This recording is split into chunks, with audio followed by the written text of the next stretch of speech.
There's a quiet kind of person who doesn't always fit easily into the noise of the world. They listen more than they speak. They watch the way light falls across a room and think about how time moves, how everything is always changing. They pause before answering, not because they're unsure, but because they're weighing 10 different possibilities at once. These are the deep thinkers, the ones who spend more time inside their minds than in conversations, the ones who can turn a single moment into an entire universe of thought. But if you've ever been one of them, you know it's not easy. Because being a deep thinker isn't just about intelligence, it's about sensitivity. It's about seeing the layers of things most people walk past. It's both a gift and a burden. And to understand deep thinkers, you have to understand the tension between their inner world and the outer one. Most people think too much thinking leads to confusion, but for a deep thinker, thinking is breathing. It's how they process existence. They don't just see a tree, they see how it's rooted in the soil, how it bends toward light, how its life mirrors their own in unseen ways. They find metaphors in everything. A conversation becomes a study of emotion. A silence becomes a question. A glance becomes an entire story. Psychologically speaking, deep thinkers have what researchers call high-trait introspection, a tendency to analyze not only what happens around them, but also what happens inside them. They're constantly scanning for meaning, asking why not to be difficult, but because why feels like oxygen. This is linked to activity in a brain region called the default mode network, which is more active when we're lost in thought or reflection. It's the same network that lights up during creativity, imagination, and memory. So the mind of a deep thinker is a storm of connections, constantly weaving, comparing, reflecting. But this same ability can be isolating because while others move through life reacting, deep thinkers are observing. They pause, they notice details, they think before they speak, and sometimes by the time they're ready, the conversation has already moved on. So they stay silent. And people mistake that silence for disinterest when really it's depth. A deep thinker doesn't just want to talk, they want to understand. They crave meaningful conversations, ones that dive below small talk into fears, dreams, the architecture of the human heart. Surface level chatter feels exhausting to them. Because while most people swim in the shallows of daily life, deep thinkers are diving for pearls in the ocean floor of thought. But that depth comes with a price. It often makes them overthink. They replay events, dissect every sentence, wonder what someone meant, wonder if they said too much or too little. Their mind becomes a loop of what-ifs, and maybe they meant this. Not because they're insecure, but because they see nuance everywhere. Every choice has a dozen meanings. Every emotion has hidden roots, and their brain won't stop until it finds the truth.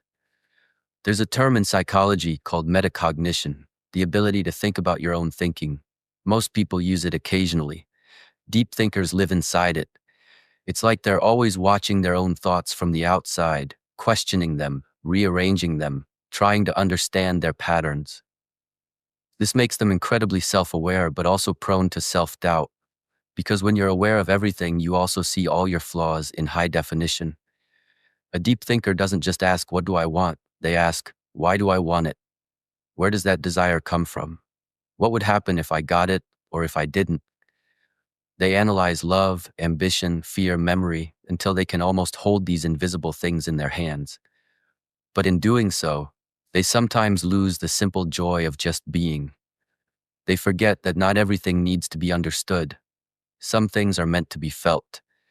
You'll often find deep thinkers walking alone, headphones in, not because they're lonely, but because solitude is their native language.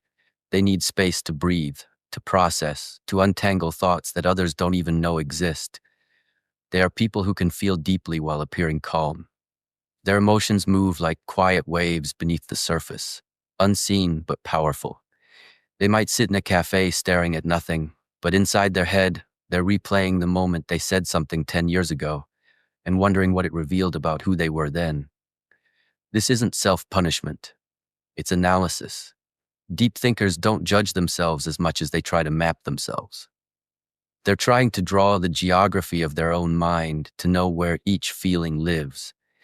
And that can make them appear detached from reality when in truth they're simply trying to see it from every possible angle. One fascinating thing about deep thinkers is that they often experience what psychologists call existential thinking. That's when you don't just wonder about your life, but about life itself, about time, purpose, morality, consciousness. Questions that don't have easy answers. And that's what sets them apart from ordinary overthinkers. Overthinking is worrying about the future. Deep thinking is questioning reality itself. It's the difference between anxiety and awareness. But here's where it gets paradoxical. The same mind that can see patterns in everything can also create illusions that don't exist. Because when you think deeply, you can connect anything to anything. And sometimes that web becomes a trap. They might read too much into silence, assume meaning where there is none, or turn simple things into philosophical puzzles that never resolve. It's like having a microscope that's too powerful. You start seeing things that weren't meant to be seen so closely. Still, it's that same depth that makes them incredibly creative. Many of history's most influential thinkers, Einstein, Da Vinci, Jung, were deep thinkers. They saw the invisible threads that connect ideas.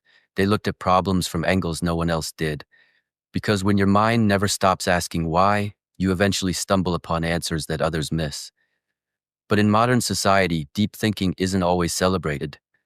We live in a world that rewards speed, productivity, and certainty. Pausing to reflect can look like hesitation. Silence can look like weakness. Complexity can look like confusion. So, deep thinkers often learn to hide their depth, to fit into a world that moves faster than their mind does. They nod along in conversations, even when they disagree. They smile politely while their thoughts wander galaxies away. And after everyone leaves, that's when their real dialogue begins inside their own head. There's a loneliness in that kind of inner life because deep thinkers often crave connection, but only the kind that feels real. And genuine connection requires vulnerability. But not everyone wants to dive that deep. So deep thinkers stay guarded. They become selective, observing quietly until someone shows signs of depth too. Only then do they open the door. And when they do, it's not halfway, it's all the way. They'll tell you their fears, their hopes, the things they don't even tell themselves out loud, because deep thinkers don't do halfway hearts.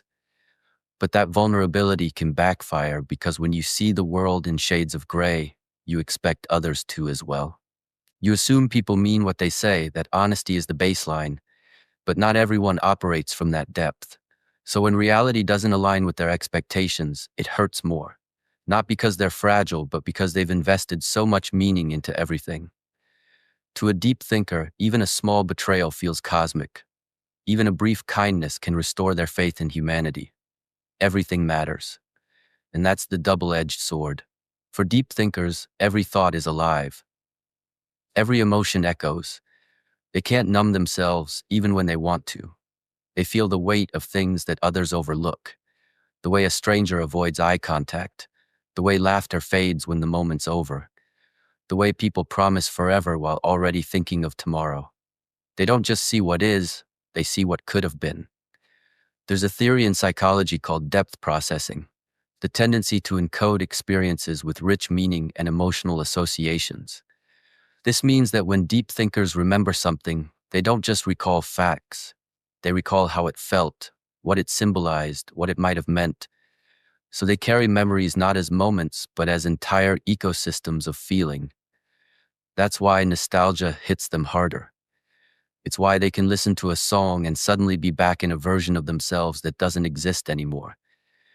But this isn't just emotional intensity, it's the way their brain is wired. Studies show that people who engage in reflective and abstract thinking have stronger neural connections between the emotional and analytical parts of the brain. They literally think and feel at the same time. That's why they can't just turn off their thoughts. Their emotions are woven into their logic. To them, feeling is thinking, and sometimes that makes them misunderstood. People might call them distant or dramatic or too complicated, but what they really are is aware. They see the hidden structure behind everything, how fear disguises itself as anger, how love hides behind pride, how people project what they can't accept. And once you see that deeply, it's hard to unsee it. It's hard to live simply when you've realized how complex everything is. Deep thinkers often struggle to be present, not because they don't want to be, but because their mind exists in timelines. They replay the past, analyze the present, and imagine 100 versions of the future all at once. It's exhausting, but it's also beautiful because it means they see endings. They can find meaning even in pain, and that's what gives them resilience. Because to a deep thinker, even suffering is information. It teaches them about themselves, about the world, about truth.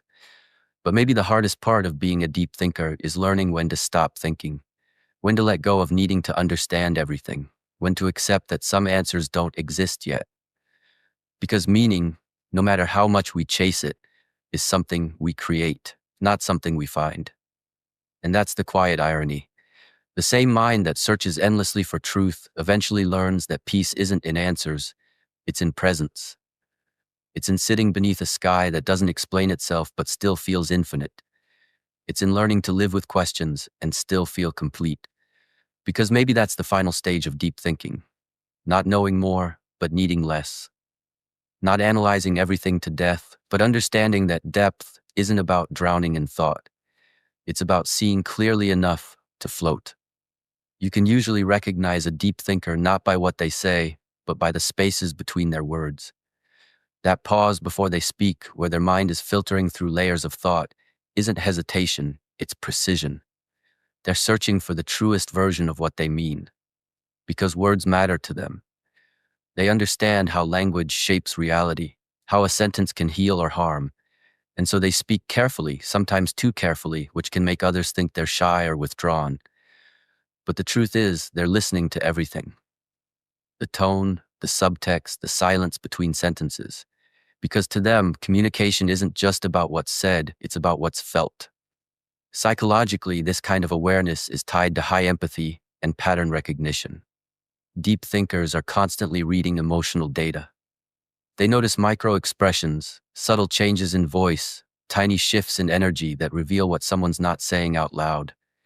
That's why they can often sense when something is wrong, even when no one else can. It's not magic, it's attentiveness. They process the world like a detective of emotion, scanning for patterns that others overlook. But this kind of mind comes with a strange side effect. When you can see through things, it's hard to stay blind. You start noticing inconsistencies, how people say one thing and do another, how society glorifies happiness while hiding its pain, how perfection is an illusion we're all taught to chase. And once you start seeing that clearly, it changes how you relate to the world. You stop craving surface validation. You crave truth instead. That's why deep thinkers are often drawn to art, philosophy, writing, or solitude. Not because they're avoiding life, but because they're trying to understand it. They need spaces where their minds can stretch without judgment. They find comfort in books, in music, in long walks where thoughts can unfold freely. They might not talk much, but when they do, it's with intention. They prefer conversations that awaken something, ideas that linger after the words are gone. But for all their insight, deep thinkers struggle with something profound, mental noise. Their thoughts don't stop. It's like standing in front of 10 radio stations, all playing at once, each broadcasting a different frequency of memory, idea, and question. Even when they try to rest, their brain keeps rewinding, rewriting, predicting. And while most people can distract themselves with noise, deep thinkers drown in silence, because silence amplifies everything inside. This often leads to what psychologists call rumination, the repetitive focus on problems, feelings, or mistakes. For many deep thinkers, it's not about being negative, it's about seeking resolution. Their mind wants closure, wants to understand, wants to make sense of contradictions. But not every question has an answer, and learning that can be one of their hardest lessons. There's a story about a philosopher who once said, "I think, therefore I am." It sounds profound, but for a deep thinker, it's almost a curse because thinking confirms their existence, but it can also consume it. They can think themselves into corners, analyzing love until it feels mechanical, studying fear until it becomes predictable. They can know so much about emotion that they forget to feel it. And sometimes the most difficult thing for a deep thinker to do is to simply experience life without dissecting it. But when they learn that balance, when they allow thought to serve feeling instead of replacing it, they become extraordinary. because deep thinkers at their best are bridges. They connect logic with empathy, intellect with intuition. They can analyze pain and still hold compassion for it. They can see the flaws in humanity and still choose to love it. That's rare. That's wisdom, not just intelligence. A deep thinker doesn't see people as good or bad, they see them as stories. They understand that everyone is shaped by unseen battles, by experiences that left marks invisible to the eye. So they forgive easily, but they forget rarely. They may let go of people, but not the lessons those people taught them. They carry those lessons quietly, turning them over in their mind like stones smoothed by time. If you've ever wondered why deep thinkers often seem melancholy, it's not sadness, it's awareness. It's the understanding that beauty and loss are always intertwined, that everything we love eventually changes form. It's the acceptance that joy and grief are two notes in the same song. And feeling both at once is part of what it means to be fully alive. Psychologists sometimes call this emotional complexity, the ability to experience mixed emotions simultaneously. It's not confusion, it's capacity. Deep thinkers don't label emotions as good or bad. They see them as information. Fear tells them what matters. Sadness reveals what they value. Joy reminds them what to protect. To them, every feeling has meaning, if you listen long enough. But here's something many people don't realize about deep thinkers. They're not always serious. In fact, some of the funniest people you'll ever meet are deep thinkers. Because when you understand the absurdity of life, humor becomes a form of wisdom. They laugh not because they don't care, but because they see how fragile everything is, and laughter is how they hold it lightly. They know that sometimes the only sane response to a chaotic world is to smile at its madness. Still, deep thinkers often feel misunderstood. They can come across as distant or hard to read when in reality they're just lost in thought. They're not ignoring you. They're processing 10 layers of what you just said. They're trying to understand not just your words, but your intention, your tone, your emotion. They don't talk to win. They talk to connect. And when that connection doesn't happen, they retreat. Not out of pride, but protection. Because here's the truth. Deep thinkers feel deeply. They might appear calm on the outside, but inside emotions swirl like a storm beneath still water. They can sense tension in a room, notice when someone's smile doesn't reach their eyes, feel the heaviness of things unsaid. And that sensitivity, while powerful, can also make life overwhelming. They absorb too much. They pick up energy that isn't theirs. And that's why they often need solitude to detox from the emotions of the world. Alone, they reset. They journal, reflect, stare out of windows, think about everything and nothing. And in that quiet, they find themselves again. It's not loneliness, it's restoration. Because for a deep thinker, solitude is where clarity lives. It's where the noise fades and they can finally hear the quiet truth inside them. But deep thinking without grounding can become a spiral. So the healthiest deep thinkers learn to anchor themselves in reality. They practice mindfulness, creativity, or service, something that connects their inner world to the outer one. Because without expression, thought becomes heavy. They learn to translate their reflections into something tangible, a piece of art, a poem, a conversation that heals. They realize that the purpose of thinking isn't to escape life, but to enrich it. One of the most beautiful things about deep thinkers is that they rarely accept things at face value. They question the systems, the traditions, the assumptions that people follow blindly. And while that can make them seem rebellious, it's actually compassion because they care enough to ask, why do we do this? Does it still make sense? Is there a better way? Their curiosity is an act of love for truth. And yet this same curiosity can make life more complicated, because when you see multiple perspectives, it's hard to take sides. You understand everyone, and so you feel everything. You see how hurt people hurt others, how no one is purely right or wrong, and suddenly the world feels too intricate for simple answers. That's the burden of empathy. It makes judgment impossible, and it's why deep thinkers often feel out of place in a world that prefers certainty to truth. But that's what makes them rare. In an age of instant opinions, deep thinkers hesitate, not because they don't care, but because they care too much to speak without thought. They know that words have weight. They know that complexity matters. and they know that sometimes silence says more than sound ever could. If you love a deep thinker, you'll notice they value understanding more than agreement. They don't need you to think like them. They just want you to think with them, to question, to wonder, to explore life's mysteries side by side. Their love language is curiosity. Their affection is shown in attention, in remembering small details, in asking how you really are, in seeing you beyond your words. But they also need patience, because deep thinkers move slowly when it comes to trust.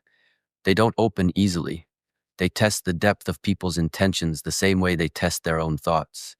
And when they do finally let you in, it's because they've decided your soul is safe. They don't fall often, but when they do, they fall entirely. Their love is not casual. It's conscious. There's something profoundly human about the way deep thinkers exist. They remind us that life isn't meant to be skimmed, that silence can be sacred, that not every moment needs to be filled with noise or certainty. They remind us that mystery has its own kind of beauty, that asking questions is not a weakness, it's wonder. In the end, the psychology of deep thinkers reveals something about all of us, that every person somewhere inside has the capacity to think deeply, to look beyond distraction and face themselves honestly. We just forget in the rush of life how powerful stillness can be. Maybe that's why deep thinkers exist, to slow the world down a little, to remind us that thought, when done with intention, is an act of love. Because thinking deeply isn't just about understanding the world, it's about cherishing it. It's about standing in awe of how complex we are, how fleeting time is, how beautiful imperfection can be. So if you're a deep thinker, don't apologize for your silence. Don't shrink your thoughts to fit smaller conversations. The world needs minds like yours, people who can see the invisible, question the obvious, and find meaning in the mundane. You might not always fit in, but you were never meant to. You were meant to see through, to turn chaos into clarity, noise into insight, moments into meaning. Because deep thinking isn't just a way of understanding life, it's a way of honoring it. And while the world moves fast, you have something it often forgets: depth. And depth in a shallow world is its own kind of light.